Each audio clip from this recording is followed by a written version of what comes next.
दिल्ली से लेकर महाराष्ट्र और कश्मीर से लेकर बिहार तक इंडी गठबंधन बिखरता जा रहा है। खास बात महाराष्ट्र के लिए बना एमबीए पर भी खतरा मंडराने लगा। उद्धव ठाकरे और शरद पवार दोनों को अब बीजेपी और देवेंद्र फडणवीस अच्छे लगने लगे हैं। बीजेपी की जरूरत जितनी उद्धव ठाकरे को है उतनी ही शरद पवार को। उद्धव ठाकरे को एकनाथ शिंदे से अपना हिसाब बराबर करना है तो शरद पवार को अपनी बेटी सुप्रिया सुले के राजनीतिक करियर और अपनी है। शरद पवार की राज्यसभा की सदस्यता इसी साल खत्म होने जा रही है और कांग्रेस के साथ रहते उनकी राज्यसभा में वापसी नहीं हो सकती।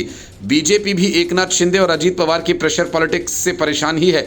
इसी वजह से देवेंद्र फडणवीस ने यह कहकर शरद पवार और उद्धव ठाकरे के लिए सारे दरवाजे खोल दिए। राजनीति में कोई किसी का स्थायी दोस्त या दुश्मन नहीं होता। मतलब साफ है कि बीजेपी आने वाले दिनों में चक एंड बैलेंस का गेम खेलती दिखे तो किसी को आश्चर्य नहीं होना चाहिए।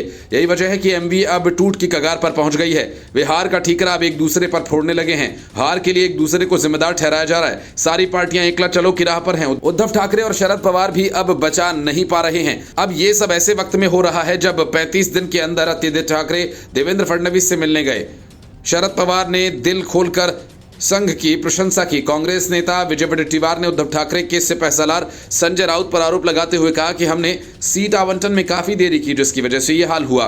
पलटवार करते हुए संजय राउत ने कहा ये केवल वही जानते हैं कि सीट आवंटन में देरी क्यों हुई। महाविकास अघाड़ी के नेताओं के बीच ये खींचतान विधानसभा चुनाव में मिली हार को लेकर है। लोकसभा चुनाव में शानदार प्रदर्शन करने वाले महाविकास अघाड़ी को विधानसभा चुनाव में हार का सामना करना पड़ा। इस हार के लिए आखिरकार कौन जिम्मेदार है और कैसे, इसकी चर्चा अब शुरू हुई है। विकास अघाड़ी में बड़ा भाई कौन हो, इसे लेकर कांग्रेस और उद्धव ठाकरे की पार्टी के बीच खींचतान चल रही थी। इतना ही नहीं, चुनाव से पहले मुख्यमंत्री पद के लिए भी घमासान मचा हुआ था। सीएम चेहरे को लेकर भी तनाव था। उसके बाद से नेता आपस में बात तक नहीं कर रहे। कई मीटिंग्स नहीं हो पाई ताकि आगे का रोड मैप बनाया जा सके।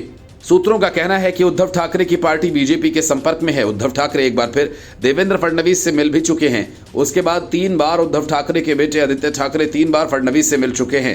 उधर शरद पवार गुट ने आरोप लगाया कि अजीत पवार के नेता उनकी पार्टी के सांसदों को तोड़ने की कोशिश कर रहे हैं। महायुति की सरकार में देवेंद्र फडणवीस अपने दोनों उप मुख्यमंत्रियों अजीत पवार और एकनाथ शिंदे के साथ बहुत सहज नहीं हैं। उनकी सरकार में रहने की वजह से उनके पास फ्री हैंड नहीं है।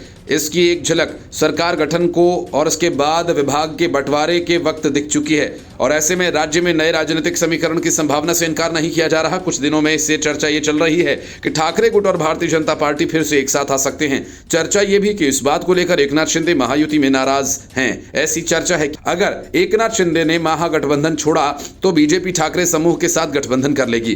प्रहार एसोसिएशन के अध्यक्ष बच्चू कडू ने कुछ दिन पहले इस बारे में एक संकेत बयान भी दिया था।